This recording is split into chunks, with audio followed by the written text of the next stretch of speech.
and welcome to this episode of the Sticky Note Marketing Show. I am your host, Mary Czarnecki, and I am so excited to introduce you today to Todd Schuhart, who is joining us as a certified goofball and expert in life insurance sales and lead generation. So we're going to be tackling a lot of interesting questions for a big group of our audience today. Things like, what are we seeing in the lead generation space? How has this industry evolved? And how can you approach this with maybe a fresh perspective? So excited to have you here on the show today, Todd. Welcome, and thanks for being here. Mary, I'm fired up. Let's go, buddy. This looks like it's going to be fun. Awesome. I love it. So I know you have a lot of nuggets to share with our team. So hopefully everyone's got their sticky notes out. But just to start everyone off easy, maybe just tell us a little bit about how did you get into this business? On accident. It actually, what's funny is I got into all of it on accident. I built and rebuilt sales teams early in my career. And my then boss came to me and said, "It's not looking good. You should probably start looking around." And I answered the ad that everybody said you don't answer. And it was funny too, Mary, because I blew by it and I was like, you know what? I bet that's something good. And I had to go back three or four to find it. And I applied and I ended up getting hired on the interactive team at HGTV. And from there started my love affair with digital marketing and all the wonderful things that it brings to the table. And then the leads business was the same thing. It was the last thing I wanted to do. And my now business partner had reached out and he said, "We got to look at this." And here we are. That's Happy amazing. little accidents, we like to say, right? I love Without the these. big hair. Yes, I'm an old school HGTV watcher when they were still like gluing grass to walls and hay to walls. Yes. The good days. The good days. Yeah, exactly. Now, in your business, like you said, you've come from sales, you've seen interactive, you've seen a lot of different spaces. So you have a lot of perspective to bring to lead generation. But what are you seeing as something that's important for people to think about now? When you say lead generation, what should come to their mind? Yeah, I think the biggest thing from a lead generator's standpoint is understanding the rules just changed. 25 is a whole new ballgame, right?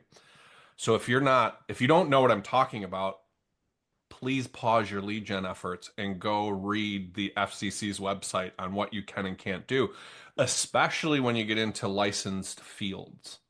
Because the FCC has said we're coming after the lead vendor and the lead user. And in my space, where not the old social network, but in the life insurance space, they're coming after agents' licenses. We have an obligation as the lead vendor to take that seriously because we can single-handedly destroy somebody's financial future. Not just by wasting money on ads, that just happens on its own, but it's the liability piece to what's going on. So that's the first piece, right? Going into 2025, that's everything. And it's good. I love it. I love that they're doing it. We've actually, on accident, we've been compliant for a couple of years now. And if you really look at what they're doing, they're legislating a user experience. So we've done a really great job in the lead gen space of teaching people not to ever fill out a lead form because we sell it to 10,000 people. I still get calls from, I can't tell you how many years ago. I'm like, are you kidding me? This should be dead by now. So that's a big piece of it. And then the other side to it is the person working the lead. Listen, I don't want to work a crusty lead. I'm not interested. And I don't want to compete with my neighbor to commoditize my services to where none of us are making any money. And we're getting legislated now because we couldn't control ourselves, right? So I think it's wonderful. I'm welcoming it with open arms. I absolutely love it for 25. I think it's fantastic. I think part of what you said was really interesting in that we've been compliant with this new regulation for years, which I think highlights, unfortunately, how necessary the regulation was, because that means that so many people weren't. And so many people weren't, like you're pointing out, creating a good prospect experience or really a agent experience. If you're a life insurance professional, this is your business, like you said, this is your financial and livelihood, this is your career, this is your business. Yeah. You don't want to be annoying people, right? You didn't get into business to, like you were saying, help Right. people and give them the experience that you had being like, okay, that was like 15 years ago. Yeah. Yeah. So I think that's a good point is that people, business professionals, business owners, the folks that you work with, they have to take on a little bit of the responsibility of, okay, which vendors am I going to decide to work with? 100%. Right. So when they're thinking about that, what are some of the questions that they should be asking when they're deciding who to trust, who to work with? I troll other lead vendors in a lot of these groups. And that my only question I ask them is, tell me about your compliance for 25. Mhm. And they come back with things like, I'm a preferred vendor on Fiverr. Yeah, that's not compliance. Again, answer the question, what are you doing for compliance? And they don't know. It's like the deer in the headlights, right? They're just, what do I say? There's nothing, there's either you are or you aren't. So if you are, tell me how you are. Show me the assets, right? And if they can't pull the curtain back to do that, run Yeah. because it's not worth it. It just isn't, right? Yeah, no, exactly. When you think about some of the folks that have you've been working with maybe for a while and who obviously have benefited from your expertise in this area, what may have been some of the challenges that they were facing when they first started to work with you, right? What was top of mind for them when you got into those first conversations? So it's interesting. That's a big question, actually. So if we back up to the beginning of the lead gen space for us in the life insurance, so we did a beta test with a pretty a sizable partner, and it went really well. Mhm. And then we rolled it out to their populace. Mary, it went bad. It was horrific.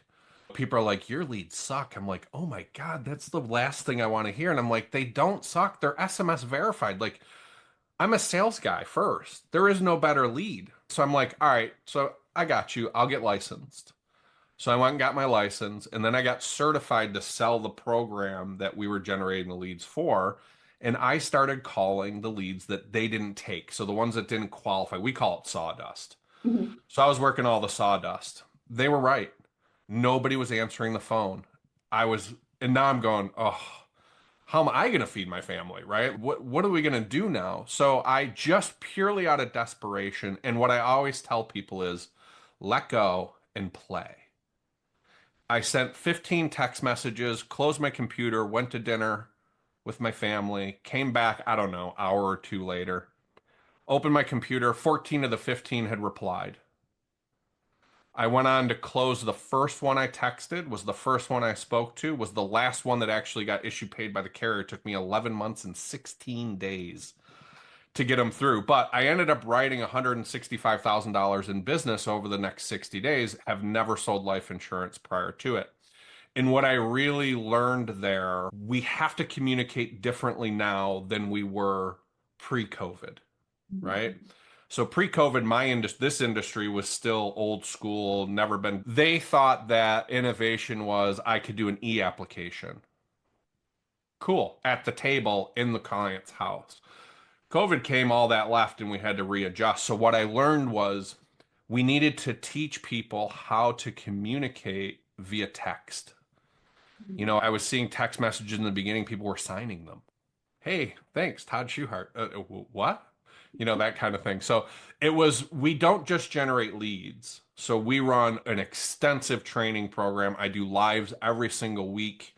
We are constantly feeding our community because if they can convert the leads, they'll buy more leads, right? This is that self-fulfilling prophecy.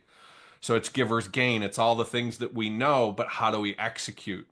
So for me, I just had to get so deep into the niche and become a life insurance agent and to know what it's like to try and convert these leads, to be able to guide and teach and bring people through the process on that side, and then to make the messaging and the lead gen better on the other side, right?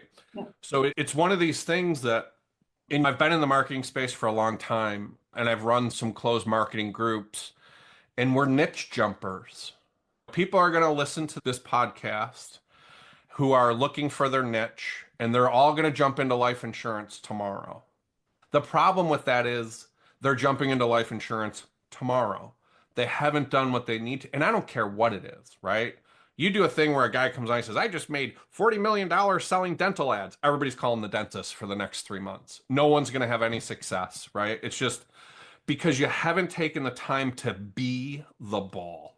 I don't know if Caddyshack, right? You've got to get yourself in there and understand it so that you can coach your clients. You know what? These leads suck. Actually, they don't. Let's work on what's going on. Show me what you're working on. And they open up their systems and you can start to troubleshoot and go, let's try this.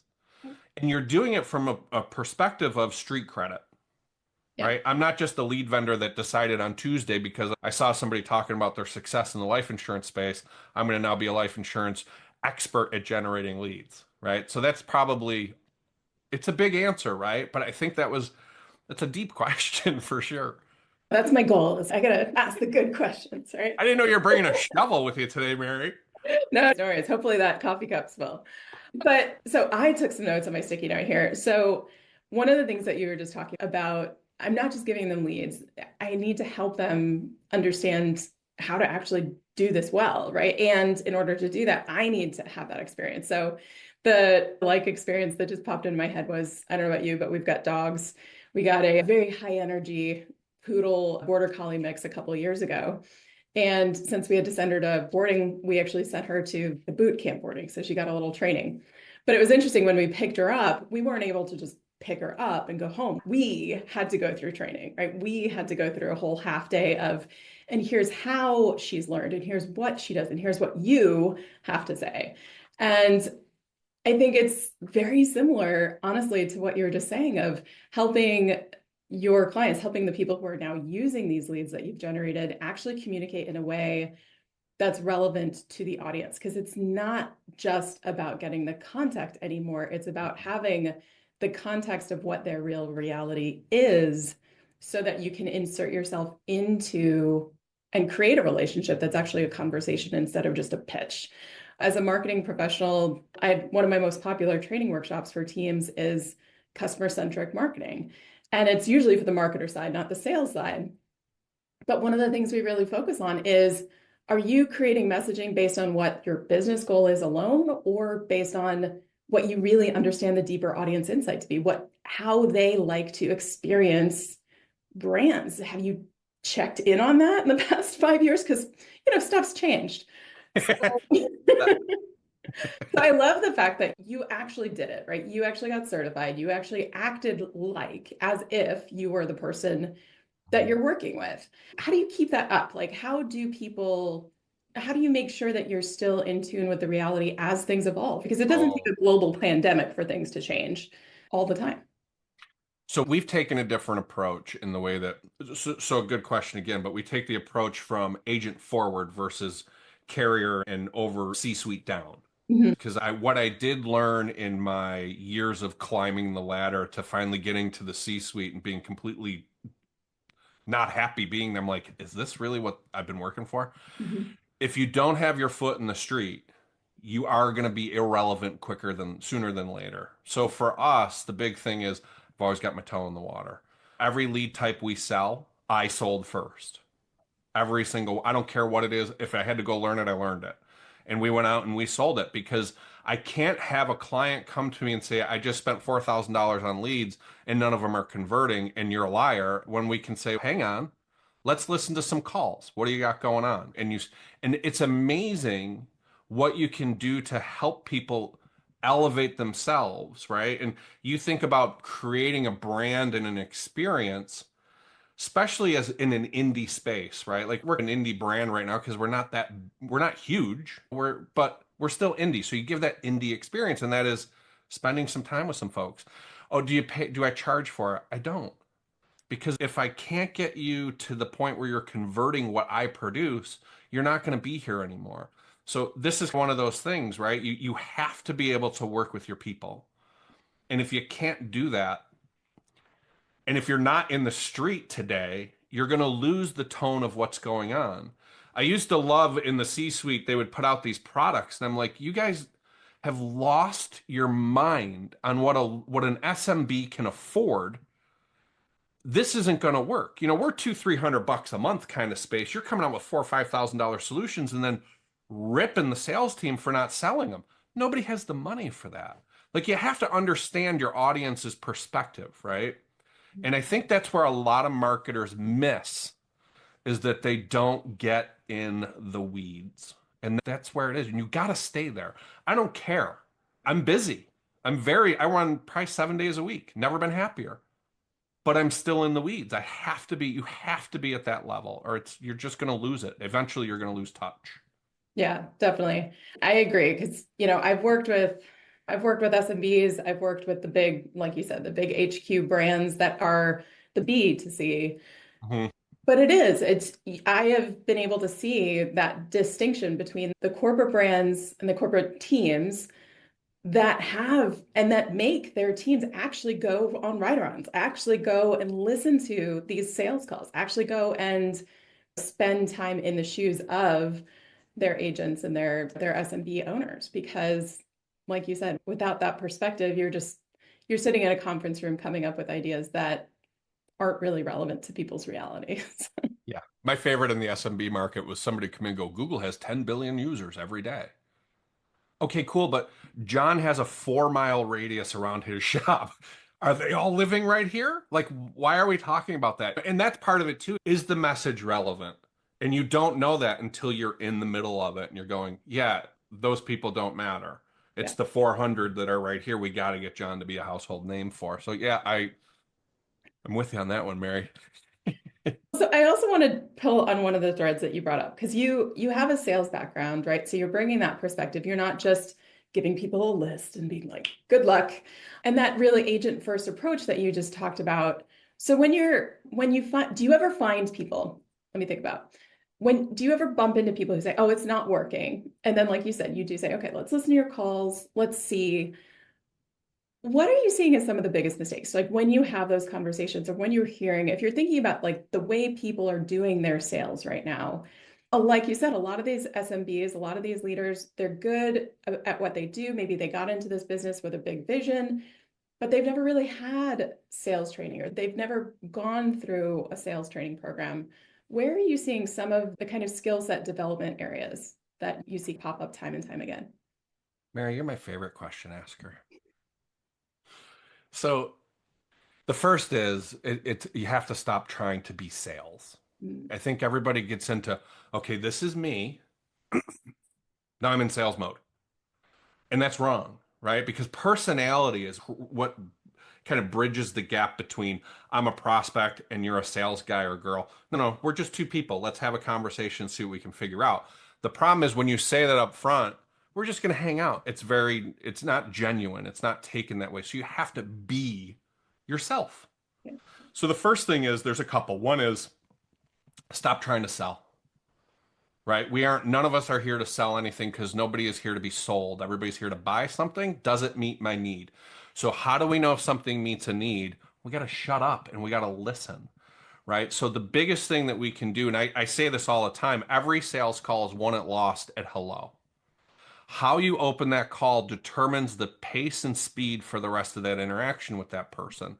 The close that people say is at the end is not where the close is. The close starts at the beginning. If you get the deal, then you got an A on your work. If you didn't get the deal, something at the beginning went sideways. So that's the first thing. The second thing is that the brain is a horrible weapon against us, right? We use it to justify uncomfortable situations, to find other things to blame because it can't possibly be me. Because if it's me, then I don't even know what to do now, right? That's the hard part. So you've got to get away from the emotion of it all and decide that you're going to make this work. If you have a plan B, then plan A isn't real. So you've got to go all in. And I think Henry Ford's the best. You think you can or you think you can't, you're right. And that's the deal. If you're walking into something looking for the failure, I promise you're going to find it. If you walk into something just with the mindset of, I'm going to figure out how to make this work, I am going to be successful. It may be really bumpy and you'll probably get some bruises, and that's expected. That's what sales is about. But you will eventually find your voice, you'll get your footing. And then the beautiful part to that is you only have to do that once. And then you just keep repeating the thing that worked. And guess what you are now? You're moving and grooving and you're a top performer. And it's that easy. So the first is don't walk in with the notion, right? Understand that sales is not a mode. It's just two people talking. And the salesperson should be listening. And if you're listening to understand, not listening to reply, listening to understand. You know your product, and now you're going, oh man, Mary, I got in my head, I'm going, I've got four things, Mary. Oh, oh, that's interesting. Tell me more. And next thing, I'm bringing a solution to you, and you're going, I've never been on a call like this before. And you're like, yeah, because I'm not trying to sell you anything. I'm trying to learn about you so that I can show you things. And because you've given yourself the marching orders of, I am going to figure this out, any other obstacle in the way is just that. It's a learning opportunity to know what, know where not to go so that you can redirect where you need to go. I love that. And if anyone is not taking notes, you need the sticky note out right now because Todd is dropping some great advice that honestly you should be paying it for. But the idea of you are asking questions, you are listening, right? I know I've been on the receiving end of a lot of sales calls where they talked the whole time. And by the end of the call, I know everything about their offer and how much it costs and how often we'll meet and all this, but they haven't asked anything about me.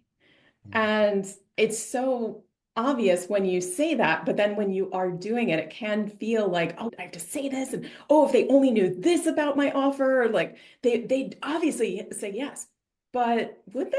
So I Mhm. think that reminder of you're being a matchmaker, right? You're listening for answers to the question of, can I actually help them? Or what do they actually want, right? What is the solution they're actually looking for? So I think that's such a great reminder. The other thing about listening, I thought was so funny that listening to respond, I teach effective internal communication to corporate teams. And one of the quotes that I have that I share in my workshop is from George Bernard Shaw, that the failure of listening is that, or the biggest misconception is basically that listening is actually taken place, right? This communication's actually taken place. Instead of literally the whole time you're listening, you're actually trying to process what you're going to say. Right. So I think that's such a great call out is that before you even worry about objection handling or what's the close script or any of that, it's just listen, just ask some questions, get curious. And Mary, if you do that, objections stop. Because all an objection is for clarity. And I love these old school, I'm an old guy, but I love these old school guys that are like, I can close anybody. No, you can't. Can you maintain and retain the business? Because that's really the trick, right? It's not that, can I slam you into signing a piece of paper to get rid of me? Of course I can. yeah, Is that really what we want to be doing? No, people don't like that either, right? That's the beauty of the internet. They are so educated by the time they get to you, those shenanigans don't work anymore, yeah. right? Actually, so that leads me to my last question for you, which is thinking about some of the folks I know listen to this podcast who are maybe in some of those parent brands, right? The marketing leaders or the parent brand leaders who are trying to help a co-client that you've got, the SMBs, the agents. I know we talked about that. Not all of the things that they provide their folks are helpful, the sales enablement materials, the offers they come up with. So if you were going to speak to them, to those listeners or watchers, and actually say, okay, as the parent brand, knowing what I know, walking side by side with my clients who are your people, here's what you could do to help. What would you say to them that would be actually really helpful for them? How, because so I'm an SMB, right? And how are you going to help me with revenue? Yeah. If that click can't equate to revenue, or if that product can't equate to revenue, there is no value for me in that space. It's so hand to mouth for a lot of these. You think about those mom and pop shops, they're mom and pop shops for a reason. So that the marketing investment that they're making is a big investment to them. I don't care if it's $100. That might be every penny they have to spend on whatever it is that they're, or invest in whatever it is that they're doing. So for everybody pushing product to the street, what's it doing for me? Like, what is it really doing? Not what is your marketing spin on concept. How does it function when it hits the person that's supposed to be utilizing it to move their business forward? That's it. I don't know that there is anything else, truthfully. I think that there are so many, again, there, and if you don't know, go work at a local retail shop for 6 months. You're going to find out real quick what is or isn't going to cut it when you're bringing things to market. Now, you can have more advanced products and solutions, but you got to get me there. If I can't invest $1,000 a month right now and that's all you have, you got to come in at 250 and you got to step me up. You got to grow my business with me so that I can justify those expenses. And then the beautiful part is I'm never leaving. And every shop guy that I talk to in my Rotary Club or my BNI meet, they're all going to know about you. Everybody's going to hear it, but just the opposite too. If you fail to deliver and your thing just gouges me to death, everybody's going to hear about that too, and it's not going to be nice. So I think it's just, again, you've got to be really in touch. I think the reason that we do well in what we do is because we also understand sales. And I think that brings a lot to the table. And it's the walk a mile in my shoes thing, like you were talking about, right? You've got to get people in there to understand what's going on and what they actually is happening there. Because, man, the boardroom or it's not the spot. Yeah. No, Yeah. I think that's such a great reminder. So, like you said, go to a shop, work, talk, be Yeah. there, like actually. Volunteer. They'll love Yeah, to have you. exactly. Because the air cover, like the national campaigns or the regional campaigns that talk about the parent brand, just so that it's in people's awareness, so they've actually heard your brand before. That's fine. But like you said, that's not necessarily going to be helping the guy who's trying to get Yeah. past 250 is too much for me. So that's a big deal. That's a huge deal. Mary, there was a book really quick, and basically what you do is, and I can't remember the name of it, but if I can find it, I'll tell you. You basically write some questions down and you go in and you say, listen, I'm not here to sell you anything. I'm really just trying to learn some stuff.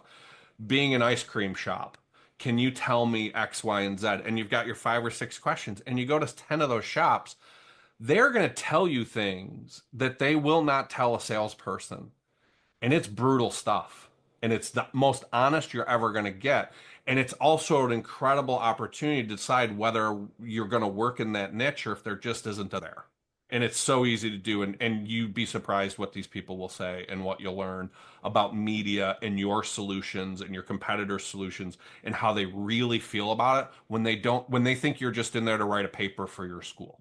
Oh yeah. Right? No, Like it's brutal. it is. They'll be honest, but that's what you want, right? It is. We can't make Because that's progress. what gets you there, right? It gives you pain and relief. Exactly. Todd, I hope everyone's had their sticky notes out because mine are full. So thank you so much for all of your tips, for bringing your expertise here. I'll give you the opportunity to share any last minute thoughts, any things that are burning in your brain based on what we've been talking about that people just need to hear to wrap up our conversation today. Be human. That's it. That's all I got, Mary. I love it. I love it. I know there are people here who know you, who are already working with you. I know there are people who are now, I need to talk to Todd. So, what is the best place or way for people to get in touch with you? Yeah, we're everywhere, right? My company is Razor Ridge Leads. You can find us on YouTube. We do all kinds of free sales training. It's all sales centric on YouTube. I've got a private Facebook group. You can find our website everywhere. It's all Razor Ridge Leads. Just search it. We're all over the place. But yeah, come hang out. We'd love to have you. The thing to remember is, I don't care if you're selling life insurance or something else. Sales is sales. And it's about perspective and positioning, right? And if you can glean stuff from shutting up and listening and understanding to reply, that type of stuff is universal. And that is going to be tried and true. I don't care what you sell. The words we use around the products that we sell are going to vary. But I think there's a lot of sales value there for anybody that's trying to anchor on some of those pieces. So come hang out with us. We'd love to have you. Amazing. So, no matter if you're watching this or listening to this, we'll definitely be including Todd's links where you are finding this episode. So, thank you again, Todd. Appreciate you being here as our guest expert today. Mary, thanks for having me. It's been fun. And for all of you guys listening and watching, thank you for joining us today for this episode of Sticky Note Marketing. If there is a topic, a question, an expert that you would like us to feature on the show, reach out to me and my team over at support@maryczarnecki.com and let us know who, what, or what question you've got that you want us to answer on a future episode. And who knows, maybe we'll be picking your question for the upcoming episode. Thank you very much for joining us, and I'll see you on the next episode.